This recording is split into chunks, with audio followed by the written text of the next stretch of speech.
کیا ملتا ہے؟ اس لیے کہ میلاد مصطفیٰ میں بیٹھنے کے بعد ہمیں اور آپ کو تو ملتا کچھ نہیں بلکہ نیکی ملتا ہے۔ جب ہم اور آپ بیٹھ جاتے ہیں تو ہمارے ہاتھ گناہ نہیں کرتا ہے۔ جب گناہ نہیں کرے گا، جو بائیں ہاتھ میں جو فرشتہ ہے وہ ان کا قلم بند ہو جائے گا، ان کا کاپی بند ہو جائے گا، ان کا ڈائری بند ہو جائے گا۔ دایاں ہاتھ والا فرشتہ کا کاپی پڑ جائے گا۔ اب دیکھیں، زبان، منہ، اگر اس میلاد مصطفیٰ میں اگر آپ بیٹھتے نہیں تو آپ کسی کی غلطی بات کو سنتے ہیں، آپ بھی کچھ بولتے ہیں۔ کوئی کسی عالم کی شکایت کرتے ہیں، آپ بھی اس عالم کی شکایت کرتے ہیں۔ آپ کسی چغلی باتوں کو سنتے ہیں، آپ کی زبان سے بھی کچھ بات نکلتا۔ معلوم اور پتہ یہ چلا کہ جب منہ پہ اللہ نے زبان دیا ہے تو بولنے کے لیے، لیکن بولنے کا طریقہ ہمیں اور آپ کو اپنانا ہوگا۔ مصطفیٰ نے کیا فرمایا ہے کہ جھوٹ سے دور رہو اور سچ سے قریب ہو جاؤ، لیکن آج ہم جھوٹ سے دور نہیں بلکہ جھوٹ سے قریب ہو چکے ہیں اور سچ سے ہم لوگ دور ہو چکے ہیں۔ لیکن صبح سے شام تک آپ کیا بولے کیا نہیں بولے مجھے نہیں معلوم، لیکن جیسے آپ میلاد مصطفیٰ میں بیٹھ گئے، اللہ اس کے رسول کا ذکر ہو رہا ہے، آپ آ کر بیٹھ گئے تو آپ کا منہ بند ہو گئے۔ جو باتیں سننا چاہیے آپ وہ باتوں کو نہیں سن رہے، بلکہ مولانا صاحب، عالم صاحب اپنی باتوں کو بیان کرتے ہیں، آپ کے دل و دماغ میں کیچ ہوتے ہیں تو آپ کی دل و دماغ سے اپنی زبان سے سبحان اللہ کہتے ہیں، ماشاءاللہ کہتے ہیں، نعرہ تکبیر کا صدا دیتے ہیں، تو معلوم کیا چلا کہ میلاد مصطفیٰ میں بیٹھنے کے بعد زبان پاک ہو جاتے ہیں، اس لیے کہ زبان سے کوئی گناہ نہیں ہوتا ہے، زبان سے کسی کی چغلی نہیں ہوتا ہے، زبان سے کسی کی غیبت نہیں ہوتا ہے، زبان سے کسی کی غلط باتیں نہیں بولا جاتا ہے۔ جب غلط بات نہیں بولیں گے تو فرشتہ نہیں لکھے گا، جب کسی کی چغلی نہیں کریں گے فرشتہ نہیں چغلی لکھے گا، جب کسی کے بارے میں انپ اور سانپ نہیں بولیں گے تو فرشتہ نہیں لکھے گا، جب نہیں لکھے گا تو وہ نیکی والا فرشتہ لکھتا رہے گا کہ 7 بجے سے لے کر 8 بجے تک یہ بندہ کا زبان خاموش تھا، یہ کچھ کسی کے بارے میں کچھ غیبت نہیں کیا تھا، کچھ چغلی نہیں کیا تھا، اگر بولا کرتا تھا تو عالم علماء کی بات کو سن کر سبحان اللہ اور ماشاءاللہ کہا کرتا تھا۔ سبحان اللہ، سمجھ گئے؟ اب دیکھیے پاؤں کی برکت کیا ہوتا ہے۔ مان لیجئے کہ آپ اس زمین پر نہیں بیٹھتے، یہاں پہ نہیں آتے تو آپ کا قدم چلتا رہتا تھا، کبھی پیشاب کرنے کے لیے، کبھی گٹکا لینے کے لیے، کبھی اور فلانا ٹھکانا ملاقات کرنے کے لیے، کبھی دوست سے ملاقات کرنے کے لیے، ان کے گھر پہ جانے کے لیے، ان کے گھر پہ جانے کے لیے۔ اب دیکھیے کہ یہ پاؤں کا کام ہے چلنا، اب چلتے ہیں، لیکن جیسے آپ میلاد مصطفیٰ میں بیٹھ گئے آپ کا گٹکا لینا بند ہو گیا، آپ کا باتھ روم پیشاب کرنا بند ہو گیا، آپ کسی کے دروازے پر نہیں گئے، آپ کسی کے دروازے میں جا کر کوئی چغلی باتیں نہیں سنے، تو معلوم اور پتہ کیا چلا کہ ایک میلاد مصطفیٰ میں بیٹھنے کے بعد شریر کی سارا حصہ پاک و صاف ہو جاتا ہے، ناخن سے لے کر بال کے جڑ تک جسم کا پاک و صاف ہو جاتا ہے۔ اس سے یہ معلوم چلا، اس طبی تو خدا نے کہا ہے کہ جہاں ذکر حبیب ہوتا ہے خدا بھی خود قریب ہوتا ہے، ایسے محفلوں میں بیٹھنے والے حضرات اللہ کے نظر میں خوش نصیب ہوا کرتا ہے۔ اس لیے کہ میری آواز جہاں تک پہنچتی ہے ثواب وہاں تک پہنچے گا، لیکن چل کے میلاد مصطفیٰ میں آ کر بیٹھ جانا یہ بہت خوش نصیب کی بات ہے، اور یہ اللہ کے نظر میں بہت خوش نصیب ہو جانا۔ اس لیے کہ آپ دیکھے ہوں گے کہ آپ جب کسی کام کو چوری کرنے جاتے ہیں تو سب سے پہلا نگاہ آپ کی آنکھ اس چیز کو دیکھتا ہے، آنکھ نے دیکھا من میں وسوسہ پیدا ہو گیا کہ اس آم کو، اس کٹہل کو، اس گنا کو چوری کرنا، آنکھ دیکھ کر خاموش ہو گیا، دل میں پسند آ گئی،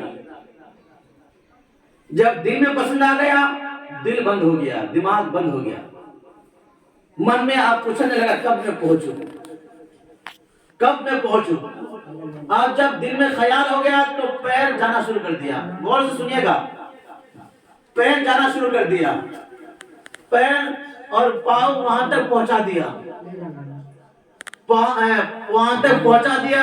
اب گنا کو چوری کیے, پاؤں سے نہیں بلکہ ہاتھ سے.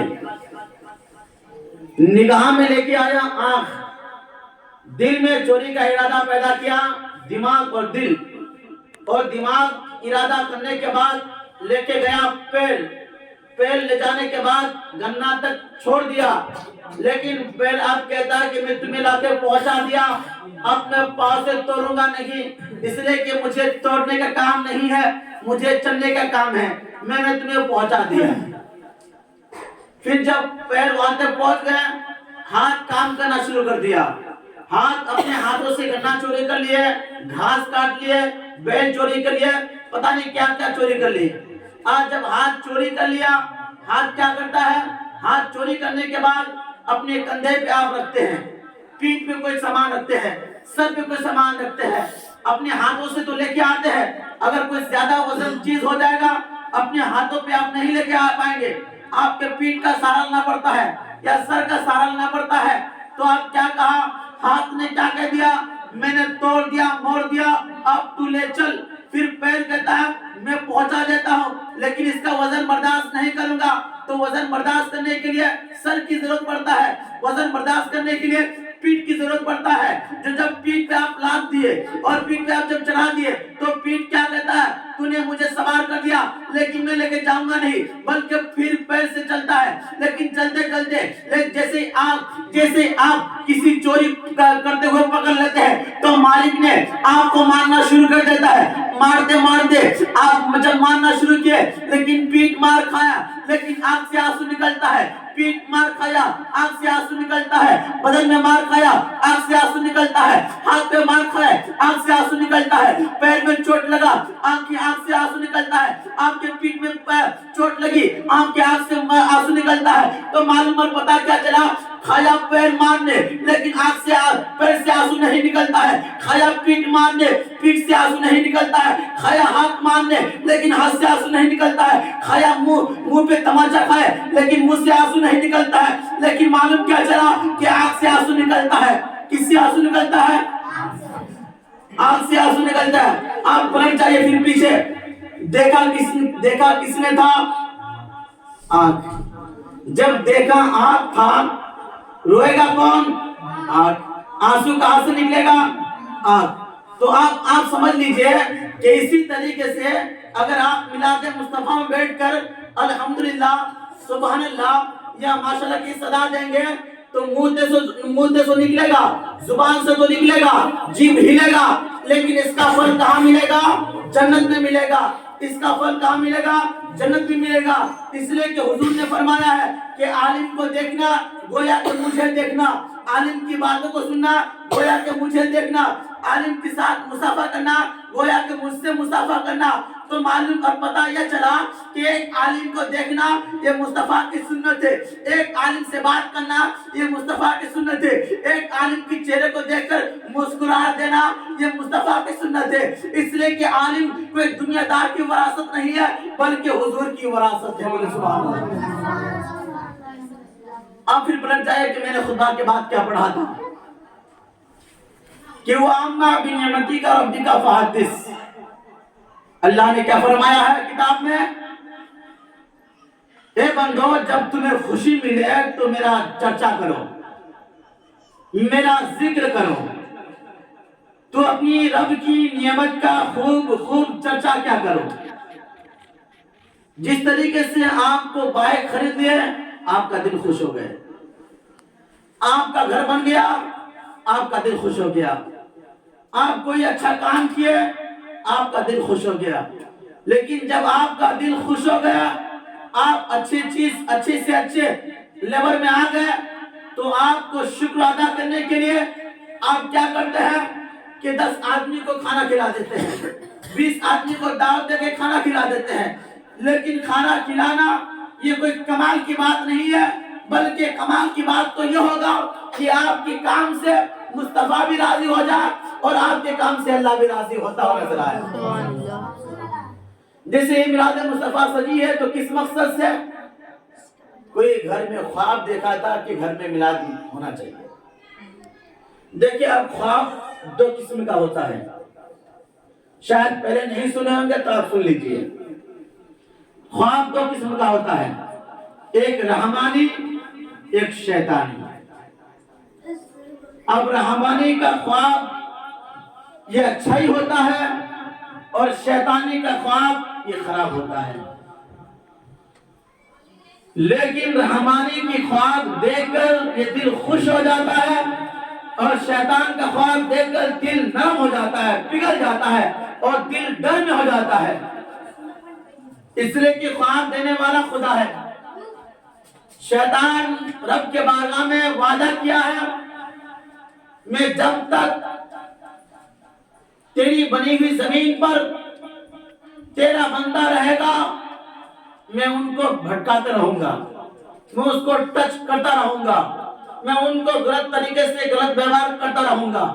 تو اللہ نے کیا فرمایا ہے اس فرشتے سے، اس ابلیس سے، اے ابلیس اگر میرا سچا اور پکا بندہ ہوگا تو تیرے بہکاوے میں نہیں آئے گا. شراب تو ان کے پاس ہوگا لیکن دل میں خیال ہوگا کہ شراب پینا حرام ہے، وہی ڈر ہوگا کہ خدا دیکھ رہا ہے. لیکن شیطان نے کیا کہا کہ جب تک میں دنیا قائم رہے گا میں بندوں کو بھٹکا کر شراب کے باٹل کی طرف لے کے جاؤں گا، نماز سے دور رکھوں گا، روزہ سے دور رکھوں گا، سچ سے دور رکھوں گا، روزہ سے دور رکھوں گا، عالم علماء سے دور رکھوں گا، مسجد مدارس سے دور رکھوں گا. تو حضور کے صدقے میں اللہ نے کیا کہا ہے، جو میرا بندہ ہوگا نماز نہیں پڑھے گا لیکن دل میں خوف ہوگا کہ مجھے گناہ مل رہا ہے، میں سچ نہیں بولتا ہے، جھوٹ بولے گا، دل میں خوف ہوگا کہ خدا دیکھ رہا ہے، چوری نہیں کرے گا، چوری کرے گا دل میں خوف ہوگا کہ اللہ تو دیکھ رہا ہے. جب اتنا ان کے دل میں آ جائے گا تو ان کی گناہ کو میں معاف کر دوں گا. بس احساس، دل میں احساس ہونا چاہیے کوئی بھی چیز کا. دل میں جب احساس ہوگا اللہ اس بندوں کے ساتھ ہے. اس لیے کہ قرآن میں آیا ہے، حدیث میں آیا ہے کہ 70 ماں سے زیادہ محبت کرنے والا خدا ہے. اب ماں اور محبت اور خدا کی محبت اور ماں کی محبت کو میں بس ایک جھلک رکھ دیتا ہوں کہ ماں کی محبت کی ممتا کیا ہوتا ہے اور خدا کی محبت کی ممتا کیا ہوتا ہے. بچوں کی طبیعت خراب ہو گیا، ماں کی نیند اڑ جاتی ہے، کیسے بچہ ٹھیک ہوگا، کہاں لے کے جائیں گے، کس ڈاکٹر کے پاس لے کے جائیں گے. ان کا دماغ کام نہیں کرتا ہے، سوتی نہیں ہے، کھاتی نہیں ہے. تو حضور نے کیا فرمایا ہے، ایک ماں کی محبت یہ ہے کہ بچوں کی طبیعت خراب ہونے جانے کے بعد ماں کی نیند اڑ جاتی ہے، باپ کا نیند اڑ جاتا ہے، ماں کی بھوک پیاس ختم ہو جاتی ہے، باپ کا بھوک پیاس ختم ہو جاتا ہے. تو وہ تو خدا ہے جس نے بنایا ہے، جس نے پیدا کیا ہے، وہ کتنا محبت کرتا ہوگا. تو اس لیے تو حضور نے فرمایا ہے آپ گناہ کرتے ہیں احساس ضرور کر لیا کیجئے گا. آپ صبح سے شام تک کوئی نیکی نہیں کی ہے لیکن جب بستر میں جائیں گے، بستر میں جانے کے بعد یہ ضرور خدا سے فریاد کر لیا کیجئے گا، مولا میں تیری صبح سے شام تک کوئی عبادت نہیں کیا ہوں، مولا میں صبح سے شام تک تیری کوئی حمد و بیان نہیں کیا ہوں، مولا میں صبح سے شام تک چوری تو کیا ہوں لیکن نیکی نہیں کمایا ہوں، لیکن میں آخر بستر میں آ گیا ہوں. اب بستر میں آنے کے بعد اب میرا روح قبض ہو جائے گا، روح قبض ہو جائے گا. اس لیے کہ نیند میں جب نیند آ جاتی ہے اور نیند آنے کے بعد اسے کچھ پتا نہیں چلتا ہے کہ ان کا روح کہاں گیا ہے کہاں نہیں گیا ہے. تو اس لیے آپ جب توبہ کریں گے اللہ کہے گا یہ بندہ صبح سے شام تک کچھ کیا ہے یا نہیں کیا ہے لیکن سونے سے پہلے مجھے ضرور یاد کیا ہے، سونے سے پہلے مجھے ضرور یہ بندہ جملہ درشی بزامہ سلیلہ سیدنا شفیع رمضان محمد.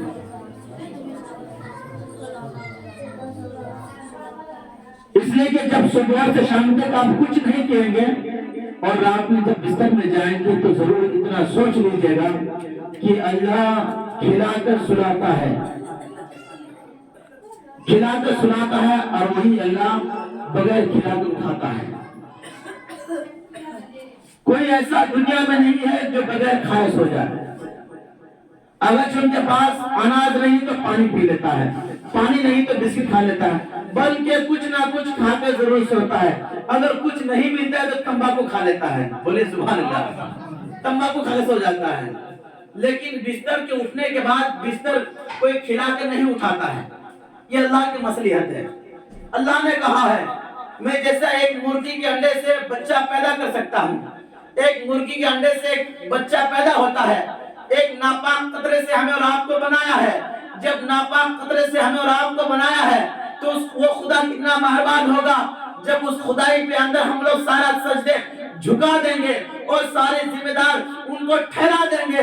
اللہ تو جو کرتا ہے بہتر کرتا ہے, تو جس حال میں رکھو گے اس حال میں مجھے خوش رہنا ہوگا. لیکن آج ہم اور آپ خوش نہیں ہو پاتے ہیں. خوش اسے نہیں ہو پاتے ہیں. آپ اللہ کی نعمتوں کا کس نعمتوں کو ٹھوکر ماریں گے. آپ شریر کو دیکھ لیجئے. اللہ نے ٹائم تو زیادہ نہیں ہو رہا نا, چلے ابھی 7 بجے نا, اور 10-15 منٹ چلیں. اللہ تبارک تعالیٰ نے شریر میں کتنے سارے نعمت دیا ہے. آپ کو احساس جب ہو جائے گا تو آپ ہمیشہ یہی کہیں گے کہ اللہ تو بہت بڑا مہربان ہے, تو بہت بڑا رحم والا ہے. کیسے؟ آپ کے پاس آنکھ ہے لیکن آنکھ سے دیکھ نہیں پاتے ہیں. آپ کے پاس پیڑ تو ہے لیکن چل نہیں پاتے ہیں. اگر آپ کے پاس آنکھ ہوتا اور اللہ تبارک تعالیٰ اس آنکھ سے روشنی کو چھین لیتا, پھر آپ سے کوئی پوچھتا تو یہ بتا تمہیں کیا محسوس ہوتا ہے, تو وہ انسان کہے گا کہ اللہ نے پورا جسم تو صحیح دیا ہے لیکن آنکھ نہیں دیا ہے تو یہ دنیا بیکار ہے, میں دیکھ نہیں پا رہا ہوں, میں دیکھ نہیں پا رہا ہوں.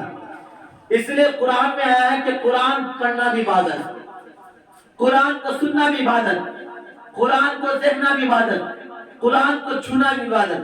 اب کیسے؟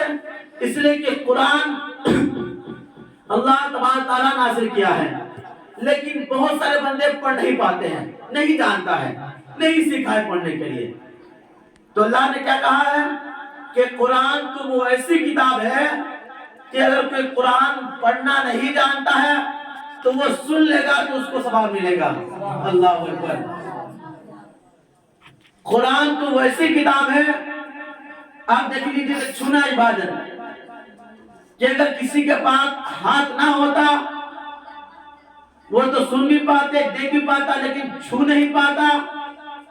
تو اللہ نے کیا کہا ہے, تم قرآن کو چھو نہیں پاؤ گے, تم اس قرآن کو دیکھ لے تمہیں ثواب ملے گا. اب کسی کے پاس آنکھ بھی ہوتا, پیر بھی ہوتا, ہاتھ بھی ہوتا, لیکن آنکھوں میں روشنی نہیں ہے, دیکھ نہیں پاتا ہے, تو قرآن والا رب کیا کہتا ہے, ہمارا اور آپ کا رب کیا کہتا ہے, اے میرے پیارے بندوں تو ناراض, تو کبھی مایوس مت ہونا, اس لیے کہ تمہارے پاس تو آنکھ ہے لیکن دیکھ نہیں پاتے ہو, لیکن تمہارے پاس کان ہے تو قرآن کو سن لے, تمہیں دیکھنے کا ثواب مل جائے گا. اس لیے قرآن کو پڑھنا بھی عبادت, قرآن کو سننا بھی عبادت, قرآن کو دیکھنا بھی عبادت, قرآن کو چھونا بھی عبادت. آپ پڑھیں گے تب جب جا کے آپ کے پاس آنکھ ہوگا, چھوئیں گے تب جب آپ کے پاس ہاتھ ہوگا, سنیں گے تب جب آپ کے پاس کان ہوگا, دیکھیں گے تب جب آپ کے پاس کان ہوگا, آنکھ ہوگا. تو معلوم اور پتا کیا چلا, اگر کسی کے پاس کان نہیں ہے, آنکھ ہے تو وہ اپنی آنکھ سے دیکھ لے, اگر کسی کے پاس آنکھ نہیں ہے تو کان سے سن لے, اگر کسی کے پاس زبان نہیں ہے تو ہاتھ سے چھو لے, اگر کسی کے پاس ہاتھ نہیں ہے تو زبان سے پڑھ لے. اس نے معلوم اور پتا کیا چلا, قرآن تو ایک ہے لیکن برکتوں کا راستہ بہت زیادہ ہے, ثواب پانے کا راستہ بہت زیادہ ہے. اس لیے میں آپ سے کہنا چاہتا ہوں, آپ اس بات کو یاد کر لیجئے, جب قرآن کو پڑھا جائے, آپ پڑھ نہیں پاتے ہیں تو آپ غور سے سنیے, اس نیت سے کہ اللہ میں تو نہیں پڑھا ہوں لیکن میرے پاس کان ہے سننے کے لیے تو میں سن رہا ہوں. اللہ اکبر. جب آپ سنیں گے تو آپ کو ثواب اتنا ہی ملے گا جتنا پڑھنے والے کو ثواب ملتا ہے. تو آپ دیکھ لیجئے کہ میلاد مصطفیٰ یہ بہت بڑی عبادت چیز ہے. میلاد مصطفیٰ سے ہماری تقدیر بدلتی ہے. بس بابو پڑھ رہا تھا کہ ہرن کے بارے میں آپ کو سنا رہا تھا کہ ہرن ایک جانور ہے. اللہ کے رسول کو تو یہ بھی پتا ہے کہ ہرن کیا بولتی ہے. جب ہرن جنگل میں جایا کرتے تھے تو ان کو شکاری نے جال سے پھینک کر شکاری شکار کر لیا. لیکن ہرن کا 2 بچہ روم پہ تھا, مطلب ان کے رہنے کے گھونسلے پہ تھا. ماں تو ماں ہوتی ہے, چاہے جانور کا ہو چاہے انسان کا ہو. جب آپ مرغی کو دیکھیں گے تو مرغی کے پر کے نیچے سارے بچوں کو اندر کر لیتی ہے. اللہ اکبر. ایک مرغی سے ہمیں اور آپ کو ماں کی اور باپ کا احساس ہونا چاہیے. آج میرے قوم کے غریب مسلمانوں ماں کو گالی دیتے ہیں, باپ کو شراب دیتے ہیں, باپ کو گالی دیتے ہیں, باپ کو مارنے کے لیے اٹھاتے ہیں, ماں کو گالی دے کر ڈھکل کے باہر نکال دیتے ہیں. لیکن کبھی مرغی کو دیکھ لیجئے, برسات میں ان کو تو اپنے اوپر پانی تو لے لیتی ہے لیکن بچوں کو پانی بھی نہیں دیتی ہے. اس لیے کہ ماں ماں ہوتی ہے, چاہے جانور کا ہو چاہے انسان کا ہو. ایک ماں کی ممتا تو یہ ہے, ایک پہلو میں اگر بستر میں پیشاب کر دیتی ہے تو اس پیشاب کے اوپر بچے کو نہیں سلاتی ہے. یہ سب کا معاملہ ہے. آج آپ کے پاس بیٹا ہے تو آپ کا بیٹے کا قدر آپ جانتے ہیں, اس لیے کہ بیٹا کا قدر وہی جان سکتا ہے جس کے پاس باپ ہوگا.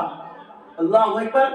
ماں کبھی نہیں سوچتی ہے میرے بیٹا بستر پہ جو پیشاب کرتے اس کے اوپر سوئے. جب ماں کے دونوں طرف بستر میں پیشاب کر دیتی ہے تو اس ماں کی دل میں یہ نہیں آتا ہے کہ اس دونوں میں سے کسی پیشاب کے اوپر بچے کو سلا دیا جائے, بلکہ اس ماں کی دل میں یہی آتا ہے کہ یہ دونوں طرف پیشاب کر دیا ہے لیکن میرے سینے کے اوپر اس کو چڑھا کر اس کو رکھ کر اس کو سلاتی ہوں میں. لیکن آج میرے قوم کے نوجوانوں ماں کو گالی دیتے ہوئے نظر آتے ہیں, باپ کو گالی دیتے ہوئے نظر آتے ہیں. اس لیے کہ ماں کو گالی دینا یہ جہنم میں اپنا گھر بنانا. اس لیے کہ ماں جنت ہے, باپ اس کا دروازہ ہے. جب تک ماں آپ سے خوش نہیں ہوگی کبھی آپ کو جنت نہیں ملے گا. اس لیے کہ ایک واقعہ ہے اور یہ واقعہ میں یہ ہے کہ یہ جنت دیکھ نہیں سکتا تھا, جنت پایا نہیں تھا. ماں کی خدمت کیا کرتا تھا, حضور کے بارگاہ میں گئے, مجھے جنت پانا ہے لیکن جنت کہاں ملے گا. حضور نے فرمایا جا تمہارے ماں کے پاس جا, ماں کے پاس جانے کے بعد ماں کی قدم کو چوم لے, تمہیں جنت مل جائے گا. اس شخص نے جواب دیا یا رسول اللہ میری ماں مر چکی ہے, میری ماں اس وقت مری تھی جب میں پیدا تو ہوا تھا لیکن پتا نہیں تھا کہ میری ماں کیسی تھی کیسے نہیں تھی. اب میں نہیں جانتا ہوں کہ میری ماں کون سا ہے اور میری ماں کی قبر کہاں ہے, میری ماں کی قبر کہاں ہے. حضور نے فرمایا تو گھبرانا مت, تو قبرستان پہنچا اور قبرستان پہنچنے کے بعد چاروں طرف سے لکیر کھینچ دے اور لکیر کھینچنے کے بعد یہ دل میں خیال کر لے اسی زمین پر میری ماں کو دیا مٹی دیا گیا ہے, اس زمین کے بائیں طرف نہیں بلکہ پاؤں کی طرف تو چوم لے, تمہیں جنت کا چوکٹ ملتا ہوا نظر آئے گا. اللہ اکبر. آج ماں ہے تو ہم قدر نہیں کرتے ہیں. ماں جس کے پاس نہیں ہوتا ہے نا اس سے پوچھے کہ ماں کی ممتا کیا ہے. کسی کے پاس وہ محبت نہیں ملے گی جو ماں سے ملتی ہے. ماں بچوں کے لیے سہارا ہے, باپ اس کا دروازہ ہے, اس کا چھت ہے. اس لیے کہتا ہے ماں بچوں کو پالنے کے لیے باپ نہیں پال سکتا ہے. اس لیے کہ اللہ نے باپ کے اندر اتنی صبر اتنی طاقت نہیں دیا ہے جتنا ماں کے اندر دیا ہے. لیکن میں آپ کو بتانا چاہ رہا تھا ایک ہرن کا واقعہ. ہرن بچوں کو چھوڑ کر وہ شکاری میں چلے گئے بچوں کے لیے رزق تلاش کرنے کے لیے. لیکن اسی ہرن کی کیا معلوم تھا کہ میرے پیچھے شکار لگا ہوا ہے, مجھے قید کر لے گا. اللہ اکبر. لیکن جب شکاری کو شکار کر لیا, ہرن کو جال سے اس کو قید کر لیا, پکڑ میں آ گئے, لیکن ہرن بولنے لگے کہ زبان تھا سن نہیں پا رہا تھا, بولا کرتا تھا لیکن وہ سامنے والا انسان سن نہیں پاتا تھا کہ یہ ہرن کیا بولتا ہے. اسے کیا پتا تھا شکار کو کہ ان کا 2 بچہ چھوٹا ہے, ان کو دودھ پلانے کے لیے دودھ پینا جانا ہوگا. اللہ اکبر. تو وہ ہرن کے جالوں میں سے ایک آواز لگایا, ربی صلی علی. جب زبان سے اتنا نکلنا تھا ہرن کا, آقا کریم صلی اللہ علیہ وسلم وضو بنایا کرتے تھے. جیسے ہی وضو بنانا شروع کیے, آقا کے کان تک یہ آواز آئی کہ مجھے کوئی چلا کر مجھے مدد کے لیے پکار رہا ہے. تو آقا کریم نے وضو بنانے کے بعد جنگل کی طرف نکلنا شروع کر دیے. جنگل کی طرف جانے کے بعد جیسے ہی جنگل کی طرف پہنچا, دیکھا کہ کچھ لوگوں نے ہرن کو قید کر لیا ہے. ہرن اپنی آنکھوں سے آنسو نکال رہی ہے, اپنی آواز سے آواز دے رہی ہے کہ ربی صلی علی, مجھے مدد کیجیے, مجھے مدد کیجیے, مجھے مدد کیجیے. تو میرے آقا کریم نے اس شکار کے پاس پہنچا, اور پہنچنے کے بعد اس شکاری سے کہنے لگا, اے شکاری, اس ہرن کی آواز کو سن تم نہیں جانتے ہو, ان کی دو بچے ہیں, ان دونوں بچوں پیاسا اور بھوکا اس جھوپڑی میں پڑا ہوا ہے, اسے چھوڑ دو, یہ دودھ پلانے جائے گی. ان کی بچے رو رہی ہے, یہ اگر نہیں جائے گی تو ان کی بچے مر جائے گا. حضور سے کہنے لگا, تم انسان ہو, اس جانور کی آواز کو کیسے سمجھتے ہو؟ یہ تمہارا ناٹک ہے, ہم لوگ نہیں چھوڑیں گے. کیا بھروسہ, چھوڑ جانے کے بعد پھر دوبارہ آئے گا یا نہیں آئے گا؟ حضور نے فرمایا, جب تک یہ ہرن نہیں آئے گی تب تک میں تمہارے پاس قید میں رہوں گا. جب تک یہ نہیں آئے گی, زندگی بھر نہیں آئے گا, تو زندگی بھر تمہارے پاس میں غلام بنتا ہوا نظر آؤں گا. اللہ اکبر. جب شکاریوں نے کہا کہ ٹھیک ہے, کوئی بات نہیں, تمہیں قید کر لیں گے, تو حضور نے فرمایا کہ ٹھیک ہے, بے شک میں قید ہو جاؤں گا. افسوس کرنے لگا وہ لوگ, پھر چھوڑ دیے ہرن کو. چھوڑ دینے کے بعد وہ ہرن جیسے ہی نکلے دوڑتے ہوئے گئی اپنی بچوں کے پاس. بچوں کو دودھ نہیں پلائی, بچوں کو اپنے سینے میں لگا کر اپنے ساتھ لے کر مصطفیٰ کی طرف چلنا شروع کر دیے. بچوں نے اپنی زبان میں کہا, ماں پیاس لگی ہے, بھوک لگی ہے, مجھے دودھ پلاؤ. ہرن نے کہا, نہیں بچوں, آج اس مالک مختار نے ہمیں اور آپ کو بچایا ہے. اگر ہم لوگ نہیں پہنچیں گے تو اس آقا کریم کو, اس رحمت دو عالم کو قید میں کر دے گا اور قید میں رکھے گا. مجھے جانا ہوگا, چلو میرے ساتھ. جیسے اتنا بات کہہ رہا تھا, حضور صلی اللہ علیہ وسلم وہ پہ بیٹھے ہوئے تھے, ایک نظر اٹھایا تو وہ دونوں بچوں کو لے کر ان کے ساتھ حاضر ہو گئے. حاضر ہونے کے بعد حضور نے فرمایا, دیکھو وہ آ رہی ہے, اب تم بتاؤ کیا کرنا چاہتے ہو. اتنا کہنے کے بعد وہ شکار نے آقا کی قدموں پہ جھک گئے.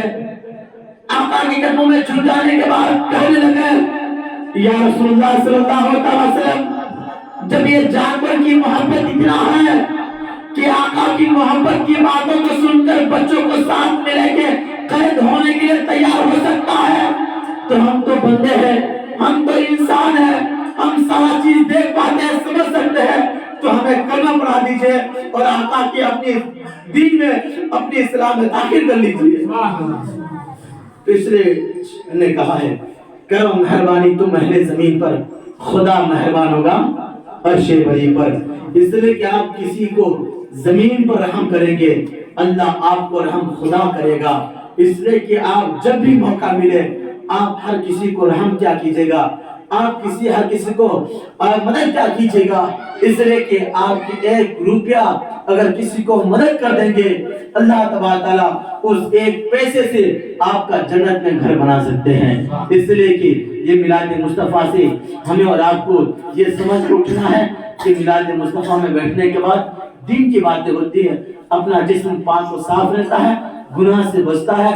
جب تک آپ بیٹھے ہیں اللہ کے رسول, اللہ کے فرشتے حاضر ہوا کرتے ہیں, اور اللہ کے فرشتے ہمارے اور آپ کو چہرہ کو دیکھ کر رب کے بارگاہ میں حاضر ہوا کرتا ہے اور فرماتا ہے کہ فلانا انسان یہاں تک یہاں پہ بیٹھے ہوئے تھے, فلانا انسان بیٹھے ہوئے تھے, فلانا انسان بیٹھے ہوئے تھے. اسی طریقے سے ہمارا اور آپ کا زندگی میں کچھ نہیں ہے, موت ہر کسی کو آنا ہے, چاہے وہ بچہ ہو, چاہے بوڑھا ہو, چاہے وہ جوان ہو. موت کی کوئی گارنٹی نہیں ہے. اس لیے کہ موت کی گارنٹی جب نہیں ہے تو موت کی تیاری ہمیں اور آپ کو کرنا پڑے گا.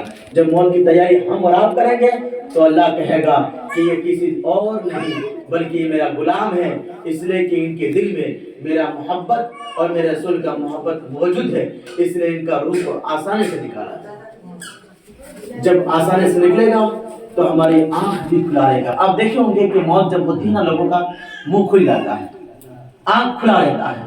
اور کوئی ایسا کسی کا موت ہوتی ہے لگتا نہیں کہ مرا کر کے سویا ہوا ہے. مرنے کا بھی کئی حالت ہوتا ہے.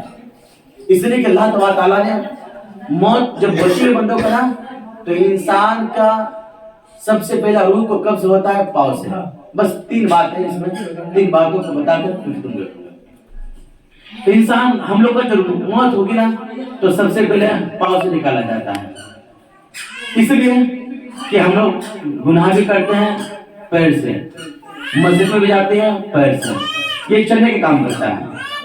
اس لیے موت جب ہوتی ہے اور جب روح کو قبض کیا جاتا ہے تو سب سے پہلے پاؤں سے نکالا جاتا ہے تاکہ وہ کہیں بھاگ نہ جائے. اس کے بعد دل سے نکالتا ہے، اس کے بعد آنکھ سے نکالتا ہے. اس لیے کہ آنکھ سے بعد میں اس لیے نکالتا ہے تاکہ وہ پیر کا بھی حالت کو دیکھے، جسم کا بھی کی حالت کو دیکھے، اور وہ دیکھے کہ پیر کی حالت کیا ہوا تھا اور جسم کی حالت کیا ہوا تھا. اس لیے کہ جب آپ کا پیر سے آسانی سے روح نکل جائے گا تو آپ کا پیر ٹیڑھا نہیں ہوگا. جب آپ کے پیر سے آسانی سے روح نکل جائے گا تو آپ کا پاؤں ٹیڑھا نہیں ہوگا. کسی کا دیکھو گا پاؤں ٹیڑھا ہو جاتا ہے، عجیب ہو جاتا ہے، تو لوگ کیا کرتے ہیں، رسی سے باندھ دیتا ہے، پاؤں کے سمیٹ کے باندھ دیتا ہے تاکہ سو جائے. اس لیے کہ اس کا روح بہت خطرناک طرح سے نکلتا ہے.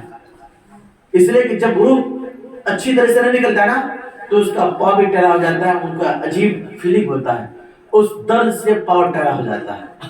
اس کے بعد دل سے نکالتا ہے، منہ سے نکالتا ہے. جب منہ سے نکالتا ہے نا تو منہ کھل جاتا ہے. اس کے بعد آنکھ سے نکالتا ہے تو آنکھ دھس جاتا ہے، آنکھ کھلا کا کھلا رہتا ہے، بڑا ہو جاتا ہے. تو یہ موت کے حالات. جب آپ کسی کی روح کے سامنے آپ رہیں گے، کسی آخری وقت میں آپ پہنچیں گے تو ان کے حالات کو دیکھا کیجئے کہ ان کے حالات کیا ہے. تو اس لیے حضور نے فرمایا ہے جب کسی کی روح نکلنے کا وقت میں اگر کوئی سامنے موجود ہو تو اس وقت یہ پڑھنا چاہیے کہ لا الہ الا اللہ محمد رسول اللہ. جب یہ بات پڑھی جائے گی، یہ الفاظ پڑھا جائے گا تو اللہ کے رسول نے فرماتا ہے کہ ان کو سکون ملے گا. جب اس کو سکون ملے گا فرشتے آرام سے نکالے گا. اس لیے ہمارے اور آپ کا ایک قول ہے، آپ پانی اور پلانا بند کر دیجئے گا بلکہ ان کے سرانے پہ قرآن شریف پڑھنا شروع کر دیجئے گا. آج کا لوگ اور دیہات کا لوگ کیا کرتا ہے، جب مرنے کی حالت ہوتا ہے نا تو باپ کو بلاتے تو بھی پانی پلا دے، ماں کو بلاتے تو بھی پانی پلا دے، بلکہ پانی پلاتا ہے، شربت پلاتا ہے. نہیں، شربت بھی پلایا کیجئے اور اپنی زبان سے لا الہ الا اللہ محمد رسول اللہ بھی پڑھا کیجئے تاکہ وہ بول نہیں پائے گا تو سن تو پائے گا، جب سن نہیں پائے گا دیکھ تو پائے گا، جب سن نہیں پائے گا دیکھ پائے گا، دیکھنے میں سن پائے گا تو فرشتے ان کا روح آسانی سے نکالے گا. اس لیے کسی کا منہ کھلا رہتا ہے، کھلنے کے بعد منہ کو باندھ دیتے ہیں یہ رسی لگا کے، کپڑا لگا کے تاکہ منہ بند ہو جائے. آنکھ جب بند ہو جاتا ہے تو ہاتھ پھیر دیتے ہیں تاکہ آنکھ بند ہو جائے. یہ حالت موت کا ہوتا ہے. جب موت اچھی ہوگی تو معلوم بھی نہیں چلے گا، رات میں سویا تھا صبح اٹھا تو دیکھے مر گیا، آنکھ ویسے پڑا ہے جسے لگتے سویا ہوا ہے. ایسا بھی آپ موت کے دیکھے ہوں گے، ایسا بھی کوئی آپ دیکھے ہوں گے. لیکن آپ سوچئے، آپ غور کیجئے کہ اللہ نہ کرے کہ ہماری موت ایسا ہو، ہماری موت خراب ہو. اس لیے کہ جب آپ پاک و صاف رہیں گے، ایمان کے ساتھ رہیں گے، چوری چماری سے دور رہیں گے تو اللہ کا فرشتہ کہے گا یہ دنیا میں نماز پڑھتا تھا یا نہیں پڑھتا تھا، یہ خدا کے بارے میں اس کو جواب دینا پڑے گا، لیکن ان کا شریر پاک ہے، ان کا زبان پاک ہے تو ان کو آسانی سے نکالا جائے. اس لیے نماز ہمارے کو فرض ہے اور پاک ہمارے اوپر فرض ہے. اس لیے کہ آپ حضرات سے گزارش ہے کہ آپ حضرات ہمیشہ پاک و صاف رہیے گا. اس لیے کہ پاک و صاف رہیں گے آپ کا روح کبھی بھی کسی وقت بھی ہو سکتا ہے، موت ہو سکتا ہے. اس لیے جب آپ کی موت ہو تو آپ کا کپڑا ناپاک نہ ہو، آپ کا جسم ناپاک نہ ہو، آپ کا زبان ناپاک نہ ہو. اس لیے کہ ناپاک ہو جائیں گے تو روح آسانی سے نہیں بلکہ خراب سے نکالا جائے گا. اس لیے کہ دردناک ایک واقعہ بتا کے بس، جس سے ببول کا پیڑ دیکھے ہوں گے آپ لوگ. ببول ایک درخت کا نام ہے، پتہ نہیں یہاں پہ کیا کرتا ہے اور اس کا کئی نام ہے، کانٹا والا ببول نا. اس کانٹے پہ آپ چادر کو پھینکیں گے اور کھینچیں گے تو پھٹ جاتا ہے. یہی مثال دیا گیا ہے، اگر کسی کا روح سخت سے نکالتا ہے تو اس کا ہاتھ پیر پھٹ جاتا ہے، اس کا منہ کھل جاتا ہے، ان کی آنکھ کھل جاتا ہے، ان کی پاؤں ٹیڑھا ہو جاتا ہے۔ اس لیے اگر اسی طریقے سے آپ بابل کی گرد میں پھینکیں گے، کپڑا نوچیں گے تو کپڑا پھٹ جائے گا۔ اس لیے اللہ کے بارگاہ میں دعا ہے، اور سب مل کے پڑھیے لا الہ الا اللہ محمد رسول اللہ، لا الہ الا اللہ محمد رسول اللہ، لا الہ الا اللہ محمد رسول اللہ، صلی اللہ علیہ وسلم پڑھیے۔